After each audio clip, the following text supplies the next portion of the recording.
Bleav in Everything Auburn is brought to you by a brand new sponsor. We are so excited to partner with our friends at Melon. If you're watching us on YouTube, you probably noticed Jay and I's super cool hats, and they, of course, are brought to us by Melon. The first thing you will notice about these hats is the durability. They are built to last 5 times longer than any other hat. They have natural antimicrobial properties so that sweat doesn't break down the hat. There's no sweat stains. There's no smell. They're built for the water, really for any outdoorsy people. You like to golf, you like to run, you like to hike. These are what you want. And then if you need to wash it, they come right back to their shape and look brand new because of those antimicrobial properties. They're a super comfortable fit. And if you have different shapes that you prefer in your hats, that's something that not enough hat brands really take into considerations. Head shapes are different. Face shapes are different. You know what I mean? They have different side shapes, front shapes to match your style and your face shape. They are a snapback. This one I'm wearing is a snapback, but they offer small, classic, or extra large to fit every size head. And they have a fit finder on their site so you can break down what size and shape best suits you. They literally have thought of everything. And they are so kind to give us and our listeners a 30% off Melon code offer. They rarely offer discounts, so you definitely don't want to miss this opportunity. You can head over to melon.com/Auburn and use code Auburn, and they're going to give you 30% off your purchase. Now, that code expires in 30 days. Plenty of time to get a Father's Day present for the man in your life or yourself or whatever else you need. Melon.com/Auburn, promo code Auburn. War Eagle, everybody. Welcome back to Bleav in Everything Auburn. Taylor Davis and Jason Campbell here with you today. Hope all of our listeners have had a great week as always. Jay has been hard on the NIL trail, as he always is. We were talking before we recorded a little bit, and I know that, a lot of it is a bit more private, as it should be, because you're dealing with high school kids and situations that are changing rapidly. But what has this role kind of become for you, Jay, as you've been involved in our collective for 3 years? 3 years? Yeah. Crazy. 3 years. So it's a lot more than what I anticipated. Yeah. But I wouldn't change it because I get a chance to meet a lot of these high school kids, a lot of their families, a lot of different agents, a lot of different, representation of a lot of these players. So you get a chance to build a lot of different relationships with people. And more, like I was saying before, for me is when I'm calling the games on Saturday or beside Andy, I have a more personal, level of respect for some of the guys because I know them a little bit just from going through the NIL process and having to talk to them on the phone and everything. So you get a little bit of knowing about who they are and what they stand for. So, it's a different world. I tell everybody, it is a different world. It is extremely hard because, it's just the college game has changed tremendously. And, we're all for players making money, and everything for themselves. But everything needs parameters. Totally. It's just, nothing has an open-ended, anything you do, any job, anywhere has a start and stop or have limitations. This Right. thing just kind of, where's the loyalty, where's the commitment? Sometimes it's one-sided. It's just players sign in December, they can go through spring, and all of a sudden after spring, they have made some really good money, and all of a sudden, boom, they jump and go somewhere else. Yeah. So then you have to start trying to organize contracts around the portal windows, to make sure that, hey, we're going to make a commitment to you. You see what our commitment is. Yeah. Or you're going to commit right back with staying put and working hard and building this program so that we can continue to get people to give to NIL to support you guys and not you guys coming in, dipping and going somewhere else, So, it's got to be a win-win for both sides because, people are taking hard-earned money that they work hard for to, support these, young ladies and young men. Yeah. And things. So they have to understand, you can't jump at every dollar that's floating in front of your face. Right. Sometimes guys are leaving great situations to go somewhere else because someone say, oh, we can pay you more over here. And you basically gambling with your career because you don't necessarily know if that's true or not because they can't put that in writing or it's a Right. violation, so you're basically, taking a gamble. A lot of these guys go other places and I get a call back like, dang, Jay, you was right, man. Like Mhm. what they told me they're not doing, and y'all was doing really good at taking care of us at Auburn, and but you can't come back. You've already, Right. right, the relationship is you spoiled it with the coaches and your teammates. That's you left back. So it's a different world, but hopefully it gets the parameters, and hopefully, guys, this transfer portal, it can't be two windows, Taylor. Yeah. I'm gonna ask you this question. So you cover a lot of sports. So if you're covering games in the spring and you start to learn people, you start to learn rosters, then all of a sudden after the spring, guys start dipping all over the place. Now all of a sudden you just kind of like you got to relearn the rosters all Yeah. over again. So that's what coaches go through. So just imagine you coaching up springtime. Say, okay, this is our one, this is our two deep. Going to spring, going to summer, we can build these guys, work these guys, and get to fall camp. This is what we want to do. But now all of a sudden, fall camp gets here, or spring gets here, and after spring, you have 3 or 4 guys come to your door and say, "Hey, I'm transferring." That was Right. shocker. You're like, dude, you've been starting, or you've been Yeah. in rotation. Like we could have been getting somebody else ready if you knew you wanted to be leaving, but Yeah. you just don't know. So they got to do something about that. Cause you got a December window, and then you got a April window. So I'm just like, I don't understand the spring transfer. I get the December, but not the spring. Got it. I was gonna ask you if you had to choose one to eliminate, which one? Yeah, just do eliminate the spring one because December, I get it. The season's over with. Okay, people got time to figure out their rosters, got time to make moves or do what they Yeah. got to do. But then once the spring get here, you go through spring ball. Now you're getting ready to. That's preliminary before you get to summer, which is Yeah. going to go into the fall. So now, like, I'm having to readjust everything after spring that you taught and everything. So I just don't Right. like the spring window because there's no commitment. That means you're in practicing with my team in spring, but your mindset is already on I'm leaving. Right. Yeah. So you're taking up reps from other people that's going to be at your university. Totally. Yeah, it have there been any transfers from Auburn that have surprised you more than others? Any guys that have entered the portal? No, Corey Moore went in 2 days ago. That Yeah. didn't shock me. I know they like to keep Corey just because his veteran experience, especially with the young receiver room. Of course, he's gotten a little veteran with Smith from Penn State and Robert Lewis from Georgia State. But Corey, he brought a different presence to the room. Yeah. But at the same time, Corey wasn't a real shocker. Understand it. You see these guys coming out of high school, Cam Coleman, Perry Thompson, and all these guys, and you're like, hey, the ball is going to be limited, so Totally. so I get him You've saying, also got the tight ends. right. So I get him saying, hey man, you know what? There's not enough balls to go around for everybody. Yeah. So I'm gonna go ahead and try to go somewhere else that I can be more focused on in the offense. So that's understandable. Colton Hood shocked me though. His uncle played at Auburn with me back in the day, and Yeah. Auburn was his dream school, and he had kind of gone through spring ball and running with the ones, running with the twos, and kind of getting going. And then when spring ball was over with, he said he wanted to transfer. That one kind of shocked me big time, and Yeah. then I saw he committed to Colorado. He wants to play with his brother, so his brother signed with Colorado, so he wants to go to Colorado and play Yeah. with his brother. So that was a shocker, but it is what it is.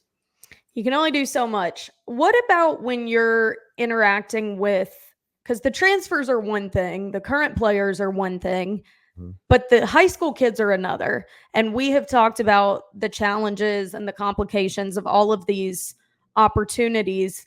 But are you coming in contact and interacting with some that do still seem to get it, even with these expanded opportunities and all of these options? Are you coming across kids that do still seem like they're rooted in the same things that you were?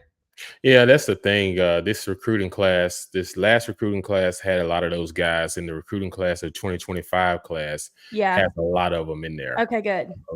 Parents are solid, whether they're, a single parent or whether they're, got both parents. We've just been recruiting some solid kids. Good. And, of course, you're going to miss on a few here and there that, that may think they want to come to Auburn, and once they get there, realize they don't want to be there. Yeah. That's everywhere. But for the most part, we are recruiting the right type of kids that you look at this kid and you talk to him like, yeah, that's an Auburn man. Yeah. that's because we know, like I know what that looks like. You know what I'm Yeah. saying? So and everything. So we're on the right track in that direction. I love that. I love that. We got to keep that if we're trying to build this thing, not just for a flashy year, but back to the prominence for a consistent period of time. And Nike helps that. So, now Taylor, you'll be able to get some Nike gear from Auburn instead of, And I mean, like, thank you, Under Armour, for everything you've done. You're a great brand, but I'm a Yeah. Nike girl through and through. So I am so pumped about that. We're going to talk about that, recap the draft, get a couple of takes from Jay on some other things that have been going on. But along with our snazzy Melon hats, again, the code for that, melon.com/Auburn, promo code Auburn for 30% off. Our show is also still brought to you by Bet Online, your number one source for all your summer sports this season, from MLB, golf, NBA, and the NHL playoff stats. All the latest stats, news, and scores available to follow your favorite teams. And you can get the latest odds and lines, including the latest team matchups, player props, and odds on just about every sport out there. So head to the website today or use your mobile device to get in on the action. That is Bet Online, where the game starts. Okay, so the Nike deal. We obviously had been speculating that transition was going to happen, that change. Who was it going to be with? Where was it going to go? And it was officially announced that Auburn will be parting ways with Under Armour and officially becoming a Nike school. Is it 2025? Mm-hmm. Okay. Yep. In 2025. So we love to see it. Is that something that it feels like a bonus, but is that something that kids are really dialed in on? Yeah. Like Jordan was in the midst, Don't tell me that. yeah, they were in the midst, but ultimately it came down to Nike having the better, I guess overall is the concept. But Got it. when you think about it, yes, it is a huge recruiting bait. There have been Wow. kids that say, I can't come to your school because y'all don't have 'Cause Nike, so yeah, like this, that is yeah, bold. because the thing is, like Under Armour has been great. Like their material is great. The only thing they struggle at from Their is shoes their are shoes. not great. Yep, their Yeah. shoes and cleats. Yeah. It's like Which is kind of important when you're an athlete.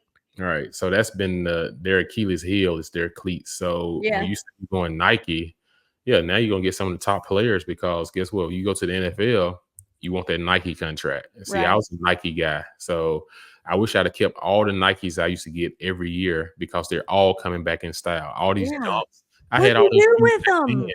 I gave them all to my friends and people that needed shoes.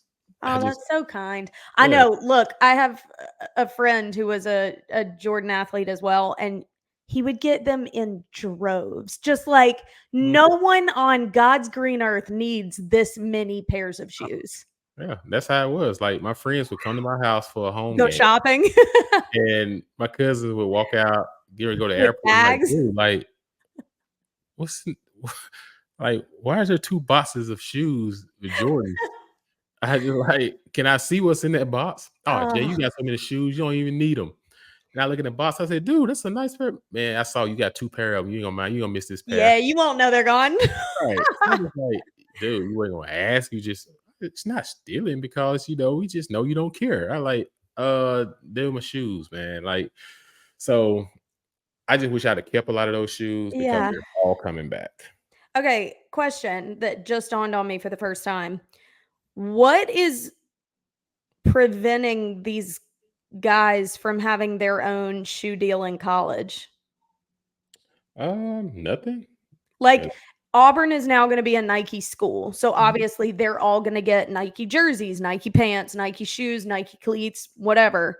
But if a competing brand comes in and wants to give Peyton Thorne his own shoe to wear for the season, are they going to be allowed to do that, or would it contradict Uh, with your school's deal? yeah, I think that may contradicts with the school deal because at that point in time, he's still a student athlete at the university, You so see what I'm saying, though? That line is getting yeah. very blurred because Okay. they're making money. See, Caitlin Clark, I think Iowa was sponsored by Nike, right? So And now she had got she a Nike deal, yeah. so because they was sponsored by Nike. So I think with her now going to the league, it just transfers over. But most guys, like, they will. come a point in time that they will have that opportunity to rep another brand because that's the NFL. NFL guys wear different shoes on the same team all the time because hey, one's sponsored by Adidas, one's sponsored by Nike, one's sponsored by Under Armour. One's back in the day used to be sponsored by Reebok. Yeah. Everybody has different things. Now, some guys will say, hey, back in the day, guys would go with Reebok or Reebok offered them more money salary wise. Right. But see, Nike, you got the money plus the gear, shoot, you was happy because you can get Nike and Jordan gear. Yeah. So that's the next question is, so we're Nike. Does that mean the basketball team can get Jordan shoes? Jordan? Does that mean? I don't know. Can I order some Jordan orange, Are blue, we and gonna white? get some Auburn Jordans? So If anyone knows that, send them my way, please. Oh my gosh. Either way, this is net positive, but it does feel like something that we could see happening in the future. These athletes getting their own shoe deals. I mean, there's not much separating them unless these brands have some sort of verbiage in their deals with schools that says your entire roster will wear Nike in your games and no side. Like if Yeah. an individual athlete gets a brand deal with another brand, it's for like streetwear, social media ads. It can't be worn during games. All right. That's really the only way they can prevent that Yeah, from happening. you can wear it, off the field, but just not during. Yeah. That's probably what it is. It just occurred to me for the first time. All right, let's do a quick little recap of the draft. For our Auburn guys, the first time we heard someone's name called was round 5, which was day 3. And that was Nehemiah Pritchett to the Seattle Seahawks. He was pick number 136. And following him, pick number 164, Jalen Simpson to the Indianapolis Colts. Round 6, pick 192, DJ James, also to the Seahawks. So the two of them together. And then round 7, pick 244, Justin Rogers to the Dallas Cowboys. And then 247, shortly after, Marcus Harris to the Houston Texans. So congratulations to all of those guys. And certainly where you're picked, we have talked about this so many times, is not indicative of the career that you're going to have. What I do think indicates something is where your university is hearing multiple names called and how many is a direct indicator of where your program is at that time. I think it was Kerryon Johnson actually tweet something alluding to like the fact that no Auburn guy has come off the board until day 3. There's only 5 guys that hear their names called, all rounds 5 through 7. Again, quite an accomplishment. I'm not taking anything away from them. But conversely, you're seeing Bama, Georgia have all these names called in the first 2 days. It is an indicator of where this Auburn program is. And if you think that the couple of bad seasons don't have long-term ramifications, you're wrong. And I think this gives you a peek into that. This is where this program got. And this is how far that Hugh Freeze and this coaching staff are having to go to get it back to where it needs to be. So I think that it's just a testament of the damage that was done, but ultimately the progress that we are seeing them make even down in the high school ranks right now. Yeah, so you speaking facts. All of those are facts. Like I tell those guys, even when they're leaving the GoPro and they ask me my honest opinion, and I say, hey, winning has a lot to do with where you get drafted as. 100%. I said, and there's nothing you can change now that the season is over before your draft comes. I was just like, so you have to hope that someone fall in love with you pretty much early on in the process to say, hey, I'm gonna take you at this position at this time. I was like, otherwise the film is what it is. The games are what it is. Like it's happened, and you can't go back and change the narrative. Like this class has come off 3 losing seasons in a row, and everything. So that affects you when it comes to. That's why you got to win the big games. Winning those big games changes things. It just does. And to still hear your name called is a blessing and a tremendous honor. Don't want to take that away. But from a program perspective, Auburn, we're better than that. 100%. There's no reason we should be having guys going all the way to the 5th round before the first guy's name is called, and everything. So that just goes to show, like, hey, where were we at as a program? So Yeah. that we were so far behind, and now that we're seem to be trending upwards with a lot of the talent that we're getting at Auburn and everything. We're seeing to be trending upwards from a recruiting standpoint, which is supposed to transition to the football field. So if Right. all of that transitions to the football field, then Auburn's in for a treat for the next couple of years. And you will see a lot of guys' names get called in the 1st round, the 2nd round, the 3rd round, on those day 1s and day 2s, and not waiting to those day 3s, Yeah. and everything. So because people don't realize, when you get to 6th and 7th round, you really got to buckle down to make the team. Yeah. So you have to ask yourself as a player nowadays, if I can come back to college, if I have one more year left to come back to school, and I can make a couple $100,000 in that extra year, that's guaranteed, which I know that's guaranteed. Mhm. But if I take the risk and say, hey, I'm just tired of school, I just want to go ahead and go on, I just want to take it what it is right now, you better be sure that you're a lock, because you're basically forfeiting a lot of your career Yep. if you don't hit it off fast in the NFL. Because what happens if you go late, you end up getting a $70,000 signing bonus. By the time you pay your agent fee and taxes and all that, you're down about $40,000. And you could have been making maybe a couple $100,000 in college, and you're not taxed the same. You're still taxed differently. I was like, so you've been had a lot more money, but then you have another year on film. Right. And not only that, I expect Auburn to have a better year next year. Totally. So you can go from 6th round to the 2nd round draft pick. You know Mhm. what I'm saying? Like, that's a difference between like $5 or $6 million. Right. I wish all those guys the best, though. DJ, I think the best thing for him with him and Nehemiah, familiar face. Where they Together. go, Yeah. Derek Hall is in Seattle. So the I three, love that. three out there together. So Derek will be able to help them with the defense and get them acclimated. So, what a great opportunity for all of them, though, to go out there and prove themselves. Absolutely. And I Bleav that they will. A guy that has certainly proven himself and saw a fantastic ending to his collegiate career was Bo Nix, who heard his name called 12th overall Oh, to the Denver Broncos, which I I'm not saying I'm shocked, but 12's early. And it's yeah. his career and his journey, I think we could even say, through college ball. Man, was it had everything. It had incredible highs, incredible lows. It had, I'm sure, some heartbreaking nights because Auburn was his dream and it didn't necessarily work out. And to go all the way out to Oregon, he and Izzy had just gotten married. I'm sure it was a whirlwind of a few years, and there had to be times where he was wondering, is this an attainable dream for me? And are all of these detours, should I be receiving them as a no? And I think we all can come to those moments in life in general, not just sports. And he stuck with it and he made the best out of the new situation he found himself in.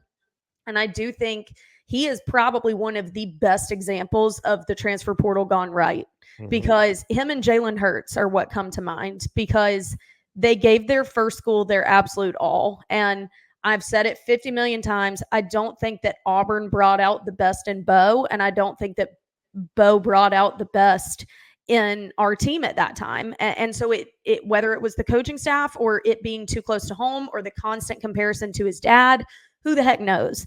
But he did love Auburn. I will never question that. And I do Bleav he tried and he wanted to win and he did everything with what he had at that point. And when the writing was on the wall, he knew what dream he had and he thought going elsewhere was going to help him attain it. He found a coach that brought out the best in him. He separated entirely from the SEC, so it wasn't any sort of revenge tour. And he found himself an overall 12 pick in the NFL draft. And like, the story has a great ending. He doesn't curse Auburn on his way. He's grateful for it. He still credits growing up around the game and what Auburn built him into as a man. But then he found a really great situation in Dan Lanning in Oregon that helped him become his best as a player. So if you need an example of why the transfer portal can be positive, look no further than Bo Nix. Yeah, transfer portal works differently for quarterbacks. Okay. you think about it, you mentioned Jalen Hurts, had no choice. Mhm. Tua was there and Jalen had given Bama everything and, helped them. It's crazy because when Tua came in to help win the national championship game, the next year, Jalen had to come in to help them win the SEC championship game to get to the national championship game, and then he goes to Oklahoma and finishes out his career. And then you think about Bo Nix. Bo Nix started off at Auburn. First game was against Washington in the Pac-12. That's his first game as a college player, and then he goes to Oregon. The best decision for him probably ever was because he left a toxic situation. Yeah. Like when he was with Gus, Gus was his recruiter. Gus was his guy. And then once Gus was let go at Auburn, now you say, okay, even in the portal time, you stick it out and see who they hire, who they bring in. And then, Harson comes in, and of course, they don't hit it off immediately, and that whole situation we all know was just toxic for the whole team. PTSD. Yeah, yeah, just a toxic situation. Yeah. And then you're competing against, TJ Finley. You're like, what? So this guy left LSU to come here and everything. So it was just the right move for him and with the right coach. Landon coming from Yeah. Georgia understands SEC football, has coached against Bo. You know what I'm saying? So then both of them go to Oregon, and once you play in the SEC, there's no other level like it in college Totally. football. So once they got to out there, they took all their knowledge that they learned in the SEC and knew, and they impelled it into the Pac-12. And he succeeded as a great coach, and Bo succeeded as a great quarterback. Certainly am excited to see Bo in his next chapter. It will be weird not having him in college football. I feel like he's been around for He started the 85 most years. games in college football, so right now he's in history books as the most games played as a collegiate athlete. It's crazy. And honestly, now that we're getting away from the COVID year, that Right. record's going to be really tough for anyone to beat. Oh, no one's breaking that because You the know? COVID year. This is the It's last done now. Yeah. last year. So, God forbid, if, Someone gets injured that many times right. that they would have so many medical red shirts. But even that, they're not playing. Well, I got it. Played quarterback Gatewood at Auburn is still playing college football. That's insane. He's in Joey. year 7. So Like, I can't. I'm going to get to a point where I'm covering guys that are my age in college football. It's freaking strange. So All right, you alluded to it. Let's talk about the top 10 a little bit. The first 5 off the board were definitely out there as plausible options. I think the order was kind of the one that was in question a little bit, but no one really was like shocked by it. Caleb Williams to Chicago at number 1, Jaden Daniels to Washington, Drake May to the Pats, Marvin Harrison Jr. to the Cardinals, and Joe Alt to the Chargers. I think the first bug-eyed what the heck just happened was at pick number 8 when Atlanta went with Michael Penix. And the bug-eyed look might have come from their own quarterback in Kirk Cousins, who was then said during the show and in the days following that he had no clue that that was coming, and he had just obviously signed his deal in Atlanta. Even the video that went viral, and whether or not that's really what was happening, of the draft room of Arthur Blank supposedly being explained to why they went or how they got Michael Penix Jr., we don't know. There wasn't a mic on that. But if you've got a top 10 pick and you do something this rogue and you do something that doesn't sit right with the veteran quarterback you just shelved out millions to bring in, and you're an organization like the Falcons that has made some bonehead decisions in years past, are we hitting the panic button in Atlanta? Because things feel very disheveled. yeah, there's some relationship issues that got to be, recapped. Yeah. Um, you know, Raheem Morris brought in as the head coach, and young, energetic, very smart intellect when it comes to football, and Players love him. yeah, just like one of the guys anybody to jump out the car to go play for. Yeah. And coaches narrative, I always say, well, you're judged by who you get as a quarterback, but if you look at through the NFL for most of the seasons, your best quarterbacks don't always win Super Bowls. Yeah, Pat Mahomes but Pat Mahomes didn't win that Super Bowl last year. He drove them to win it at the end, but that defense won that championship last year against the 49ers. Yeah. But when you think about this situation, you're like, okay, we got to have a young guy to follow the veteran to kind of build off of, and we don't expect ourselves to be back in the 8th pick anytime soon with Kirk Cousins at quarterback and the Right. team that we're building. That our draft will be later in the 1st round because we expect to make the playoffs each year. Okay. So they probably looking at like, hey, let's go ahead and take our guy now, even if he sits for 3 years. Because what's the likelihood of them paying Kirk Cousins all that money in 4 years?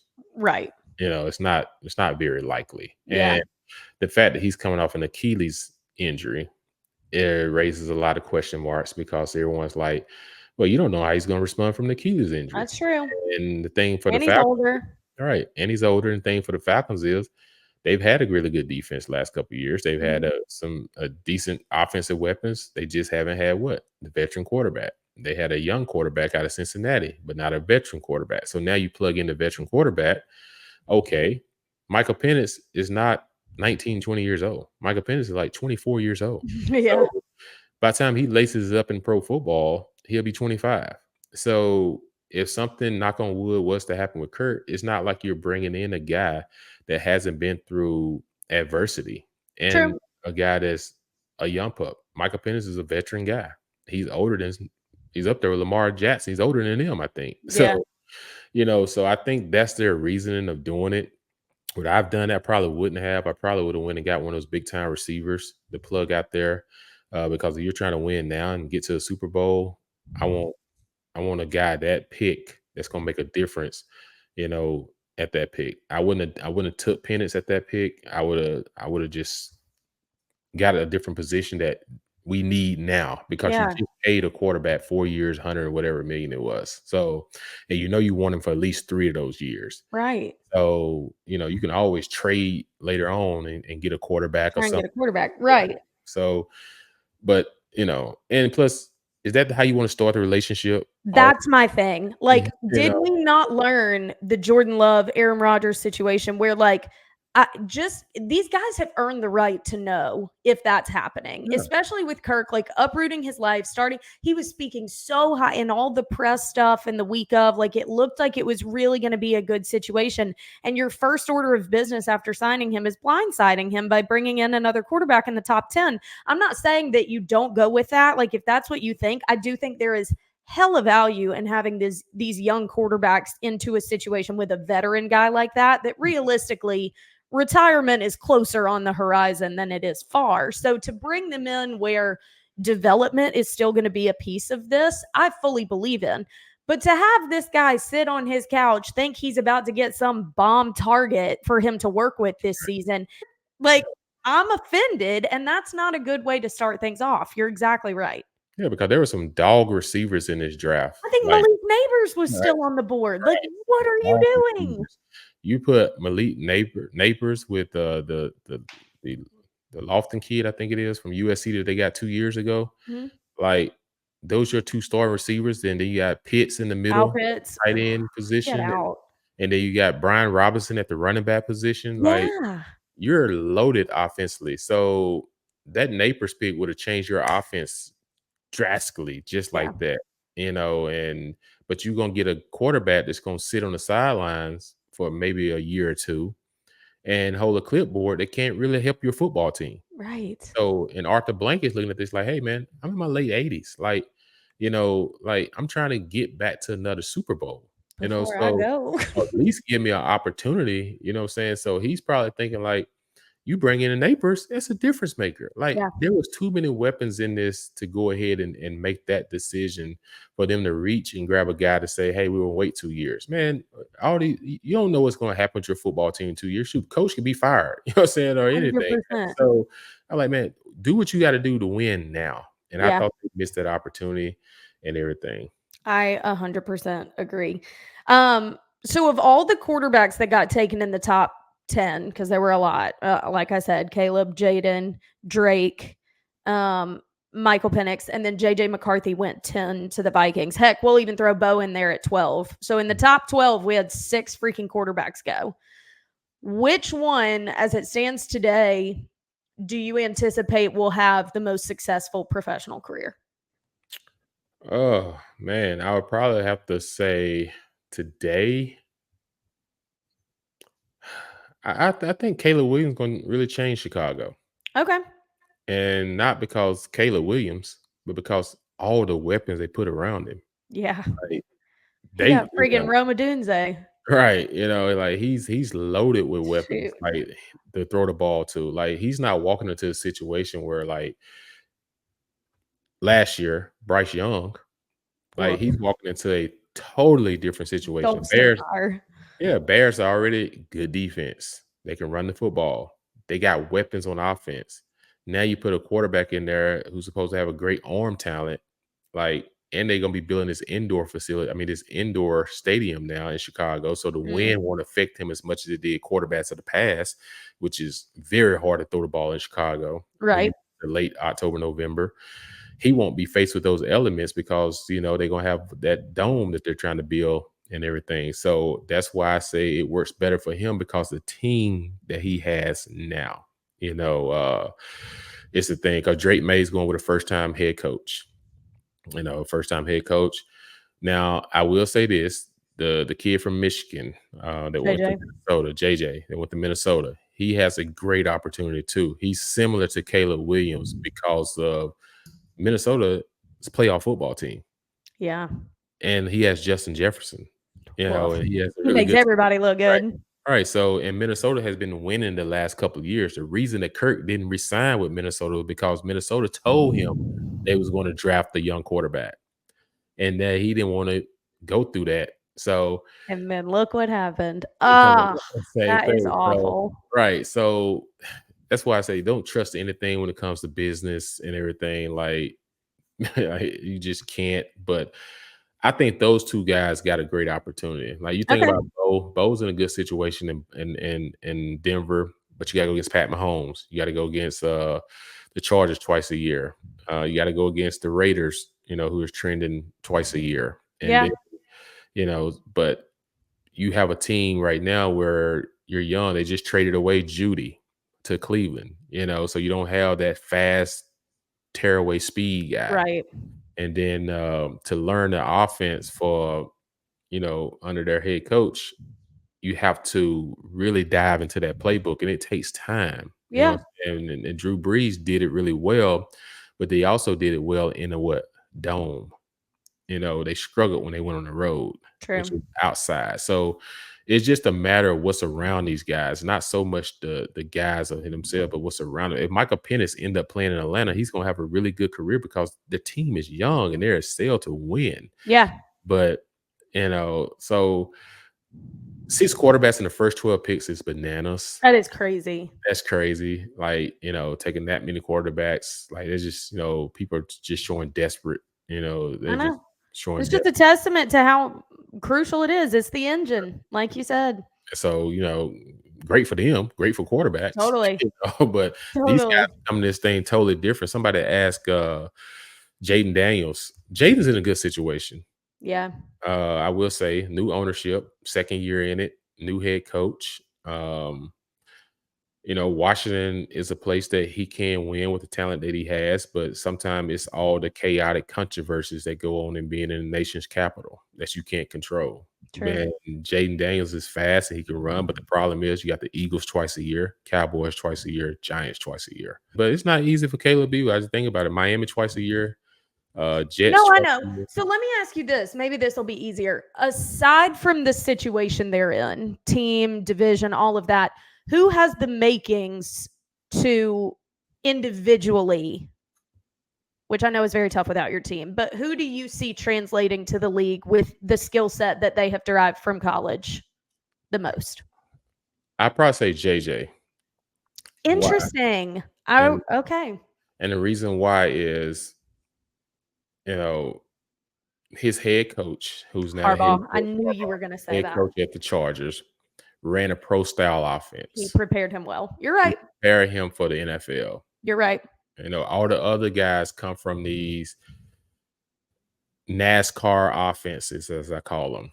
Go as fast as you Run and can, gun. run and gun. JJ played at a slower pace, huddle, you know, Yeah, methodical. checked out of plays, had to pick up plays, so he's been in the NFL system for his last 4 years. So Yeah. that's why I say and he's going to a similar system in Minnesota with a team that's ready to win now. Yeah. So that's why I say JJ, just because of what he's been prepared for. Okay. Makes a lot of sense. Look, it's always fun to have our predictions, but the NFL is a different animal and it's changing all the time. So it'll be interesting to see which guys assimilate well. But huge congratulations to all the guys that heard their names called, regardless what pick, what day. It's definitely a huge accomplishment. So, one more thing I wanted to get your opinion on before we close this one out. Tom Brady had a roast, a live, nationally televised roast the other day. And it was brutal. I mean, people Yeah. did not hold back. Nothing was off limits. Giselle, the kids, his other baby mama, Bridget Moynihan, Robert Kraft, Bill Belichick, his teammates, his everything got attacked. And I'm a pretty sensitive gal, so like no way in Hades would I ever subject myself to something like that. I'm not tough enough for it. But I was curious, as a former pro quarterback yourself, if that opportunity ever arose for you, because he had to make bank, but Right. Tom doesn't need the money. So like what drove him to be okay with subjecting himself to that? I'm not sure, unless it was just like a crazy amount of money. But would you have ever put yourself in that situation? And how much money would it have taken? Well, for him, we say he has enough money, but Tom's trying to be an owner. So he wants to keep making a little bit more money to Yeah, I become guess an so. owner, because that's a different upper echelon. Yeah.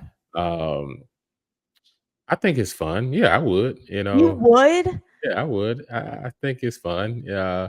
On national television. Yeah. The funniest thing that he said though is, the NFL paid $20 million to look at the deflate gate.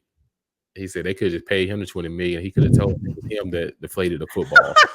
That is good. So I just like, dang, dude, brutally honest now. What does he have to lose But now? as a quarterback, like when that whole thing was going on, You knew. I said, Tom deflated the footballs. I was like, what are you talking about? 100%. Like, we all touch the footballs before the game. They come to you, they say, hey, here's the bag. Like, tell us which one you like. And you say, this one look got too much air or something, blase.